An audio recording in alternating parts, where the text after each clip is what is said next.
Okay, I'm Steve Threadgold, the digital editor of the Journal of Youth Studies, and today this is a video to congratulate and award Ed Yates the 2013 Andy Furlong Prize for the best paper in the 2023 Andy Furlong Prize for the best paper in the Journal of Youth Studies. So congratulations, Ed. Congratulations, Ed. Thank you.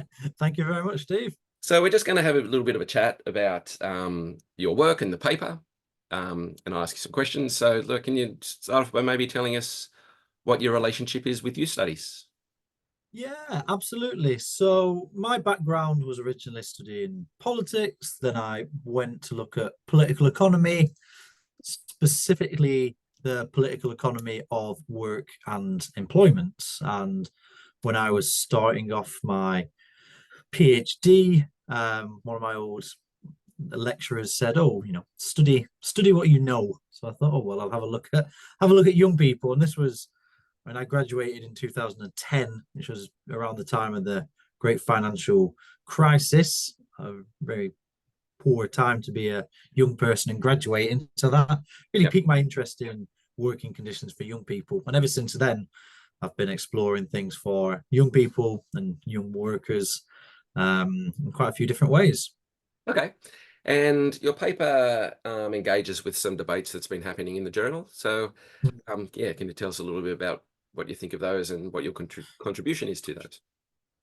Absolutely, yeah. So yeah, that is the as you mentioned, I mean, the inspiration for this piece was James E. Cote's Towards a New Political Economy of Youth paper, specifically this call which he had for a political economy of youth approach. I mean, I think it's a really good paper. I recommend that everyone read it if they've not done already.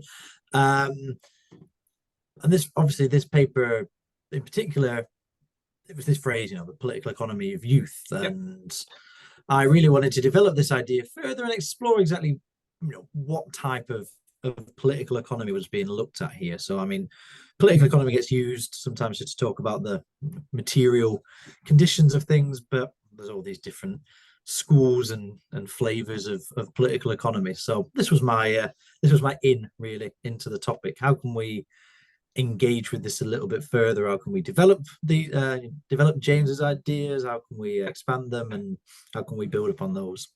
Yep. Okay. So, can you give us a little bit of a synopsis and an explanation of what your paper has to say? Yeah, absolutely. So my paper, work, employment, and the material conditions of young people in developed economies. It's subtitled a Marxist, political economy of youth perspective. Forgetting the title. And yeah, this is the one of the main contributions that I advance this political economy of youth perspective by drawing on concepts from Marxist political economy to understand young people. And one of the arguments that I make is that if you want to have this political economy of youth perspective, then you need to understand the political economy component first. In order to do this from a Marxist perspective, I would argue that you need to understand what is a worker and what we mean by workers, and then you can understand young workers. So, in trying to understand the material conditions of young people, understand them as young workers or as young people in relation to labour markets, understand what it means to be a worker and what some of the factors affecting work and employment are, and then understand some of the specifics of what this means for young people. And in the paper that I've written, it's predominantly theoretical in nature. And I'll talk about this a little bit as we go on, but I do give some evidence from the UK and how things have shifted in the UK over time for young people. Yep. So, can you tell me, I'll ask you, I suppose, about some specific aspects of the paper. So what are some of the contradictory processes of capitalist accumulation that you talk about in the paper? Yeah, I mean, there are a lot. I Yeah. mean, in this paper, in my own work, I mean, I've drawn on David Harvey's work amongst other people's in his book, Mhm. 17 Contradictions and the End of Capitalism. But I mean, one of the important things I think for this paper specifically is within capitalism how in a sense human labor is disposable. There's, capitalist societies aren't organized to guarantee work for people. Capitalist societies are organized in a manner which is designed to generate more surplus, manifesting in the forms of a profit. And this doesn't mean that there will be jobs available for everyone, and it certainly doesn't mean that there will be good jobs available for everyone. And I think understanding this is one of the important aspects for trying to understand young workers, that there's no guarantee in capitalist societies for jobs or for high quality jobs. And this this is where sometimes policy and regulation comes in, these attempts to generate job guarantees or to have policies of full employment or have related policies around working employment for this. And I do discuss a little bit of this in the paper, and how policies have shifted over time from what we once knew as Keynesian policies or embedded liberalism, where you had these commitments to full employment. We've moved to what we now broadly call neoliberal policies, which have really shifted away from this and changed the nature of societies. Yeah. So one of the specific things you talk about is the way that there's a difference between how employers organize themselves between what you refer to, I think, as low road business strategies and high road business strategies. Can you talk about that a little bit? Yeah, absolutely. I mean, this links into some other work I've done about how ultimately businesses or organizations in general, private businesses in particular, or publicly traded businesses, how they seek to increase workplace productivity. And there are generally two ways which this can be done: these low road strategies or high road strategies. And it links back into this Marxist political economy theorization. Low road strategies are ones where labor power of young workers in this case, is sweated or it's intensified. So organizations, in order to increase productivity, they make people work harder or they make people work longer. It's cheap and dirty way of making productivity increases. And it's done so a lot with more observation and disciplinary techniques and things like that, isn't it? With technology in particular.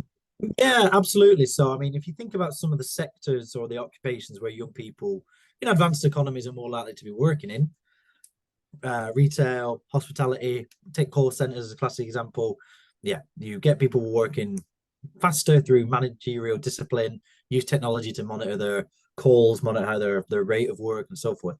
The other approach, which I would argue is a better approach, is these high road strategies, which generate increased productivity through combining labor power with new forms of technology or new forms of workplace organization. Now, the thing about this is it often requires a more skilled, more educated workforce. So that you get this virtuous cycle of a workplace wants to take these new strategies, of these high road strategies, investing in technology, making new technological innovations, generate better products, needs a highly educated, highly skilled workforce. Obviously, this is beneficial for the workers themselves. They're more highly skilled, more highly trained. These types of jobs generally are more autonomous. There's less need for high levels of oversight. Often they're better remunerated, and there's better opportunities for career progression. I mean, I always compare. So, for example, working in a call center to working in an advanced manufacturing firm or working in a high-level professional services firm is something that's an example of these high road strategies. The problem is, in a lot of advanced economies, we tend to favor these low road strategies. And if you want to have the high road strategies, you've really got to have government policy that promotes them, which we're quite poor at in the UK.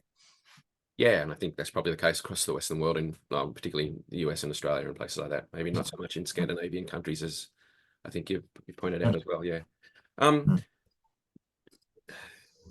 Does the high road training though lead to bullshit jobs? This is another issue really that I mean I talk about in the paper changes that have occurred in the UK over time in the past 30 years or so. And as recently as the 90s, Britain competed on the basis of a low wage economy. And it was only when, and again, this links back up to these global processes of political economy that I think are always important to think about. It was only when the Soviet Union collapsed and China had opened up to capitalist accumulation that Britain could no longer compete on the basis of low wages, because there were even lower waged workers available in abundance in East Asia and in other parts of the world as well. So Britain and a lot of other advanced economies decided to try and compete on the basis of, high skilled work. And part of the massification of higher education from the 2000s was linked to this. So the idea that if you increase your supply of highly skilled workers, in this case, highly skilled young graduates, then this will develop and grow your economy. The problem is that, in a nutshell, it didn't work because only one side was focused on. We focused on labour supply, and even more problematically, we individualized the costs of this labour supply, increased tuition fees and so forth. We didn't think about labour demand. And, if you want to have, my argument, if you want to have a strong economy that generates good jobs for people, you need both. You need high quality labour, the highly educated young people, and also lifelong learning as well. But you also need an industrial strategy that can strategically develop key sectors and grow certain occupations for young people to move in. And when we think back to work that was done decades ago, David Ashton stuff on sheltered entry points for young people, it's this sort of idea that we need to develop these labour market transitions for young people, because if we don't, we have this emerging problem that's getting worse and worse. And this is another project I'm working on at the moment, this issue of underemployment. We don't have a problem of mass unemployment anymore. We have a problem of mass underemployment, where people aren't working enough hours, or where we have this related issue of skills-based underemployment, where young people are in jobs which they are overqualified for. So I think it's a real tragedy. Okay. And one part of the paper, and I suppose particularly relevant to readers of the journal, is that you engage with some of the debates that have happened around generations and class. So can you just maybe shine a bit of a light about what your perspective says about those things as well? Yeah, absolutely. And I think it's always worth stating with anything like this, there's only so much you can say within the confines of a singular journal article. And I really like one of the lines that you have on that is like, any critique of capitalism is always partial. It's a very good way to put it. Yeah. Sure. Yeah, absolutely. And I don't want to downplay the significance of generational differences. And there's a lot of great work that is done on looking at generational change and different experiences of generations, which I think is really important. There's some good stuff in the journal that's worth reading about that. One of the points that I make is that sort of material differences within generations are always more stark than material differences across generations. If you come from a very low social class compared to a very high social class, that's more stark than if you're younger rather than old in some instances. I mean, obviously, what is important as well, I think I do mention this in the paper, is there is a need for this intersectional approach that takes into consideration issues of class and issues of age, race, gender, sexuality, and so forth. But one of the arguments that I'm making, and as I say, it is always, these arguments are always partial, that if you want to understand people's material conditions, young people's material conditions, look at where they exist in relation to production, look at where they exist in the labour market and what labour market opportunities they have. Now, in some instances, this is the generational question is becoming a bit more of an issue, especially in the UK, because we have such a housing crisis in the UK, because we don't build houses anymore. You are getting this.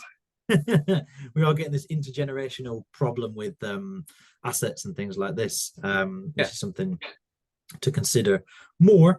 But Yeah, I think that's one of the points I would make, that you Yep. know we should think about these, and these sort of points which you often see more in the media than in academic papers. This the idea of intergenerational conflict, I think, is overblown, Mm. and it's done so in a way which it sort of minimizes the role of class, and maybe Yep. tries to see off class redistributive policies and that Yeah, policy agenda. that makes sense. Yeah. Mm. So, I mean, a synopsis of your article would be that, like, as has been for a couple of hundred years, that capitalism is to blame for much of our ills, which I would 100% agree with.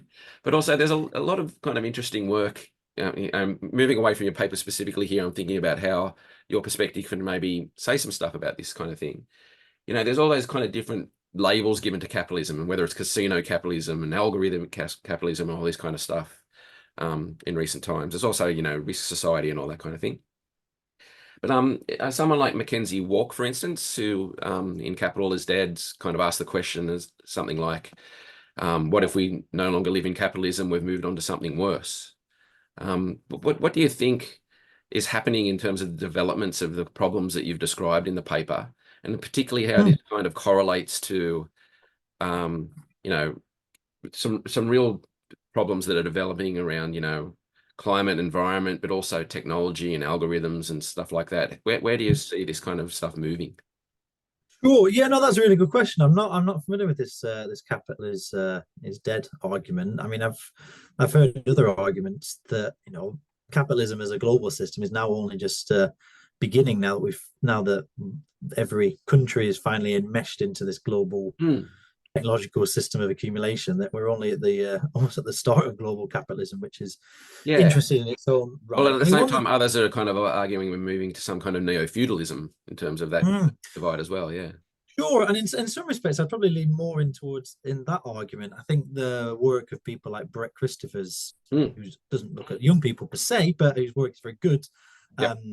is picking up on this a little bit more. And this brings it back to one of the points that I've been, talked about in this article. I mean, one of the if you take a Marxist political economy perspective, what did Marx identify as one of the big features of capitalism? It's that people have been separated from the means of production, and the only thing that they have left to sell in order to exist is their capacity to work. The buying and selling of labor power is the main form of survival Mhm. in labor markets, and then the exploitation of this in the realm of production to generate surplus is the sort of defining feature of capitalism in a classical Marxist sense. And that was always the basis of Marxist analysis for a long point. And questions of rents Hmm. were always sort of tangential to Marx's work. But what we're seeing in, let's just call it, just periodize it and call it, 21st century capitalism, we're seeing huge levels of inequality, Victorian levels of inequality, because of, I suppose, rentier capitalism, and because of what gets called asset manager capitalism, that Yeah. it's now more profitable for capital to generate surplus, or to generate profit from extraction or appropriation, rather than productive investment. And I think when we look at advanced economies around the world, we see this more and more. There's not this investment in productive manufacturing or in high level services, and money is made via Yeah. rent. Money is made via speculation, and I think this is the real challenge. And it goes back to one of the things that you mentioned at the start about what are these contradictions of capitalism. That if capitalism as a contradictory system can continue to exist without people working, and it can continue to exist by money being made through extraction and speculation, then that will occur unless it is regulated in another way. And you might have this problem of mass unemployment, mass underemployment, and this sort Yeah. of global elite. Absolutely. Yeah. So And particularly as, like, wealth and wealth seems to be increasingly, disconnected from productivity, that much of the measurements of the economy still seem to see that it's going quite well, despite the fact of all the problems we're talking about. Yeah. yeah, no, absolutely. I mean, I always think these we've got a general election happening soon in the UK, and questions of GDP are always one that gets raised, and they're completely disconnected from people's lives. GDP can be high, but it Yeah. sometimes bears no resemblance to the people's lived experiences. I do think this is important. I think other measures of societal progress should be considered and more, and maybe for new directions in research. Hmm. This is one that we should consider, rather than this focus on the economy and Yeah. levels of employment. In relation to the young people, though, it's no surprise it's a very problematic time economically and socially or whatever that, now we have the national service is being kind of put up for, to put young people in their place. It's I think a very good example of scapegoating young people in ways that they about things that they have absolutely no control over, that I think a lot of the work in the journal over the past couple of decades has kind of covered really well. Yeah.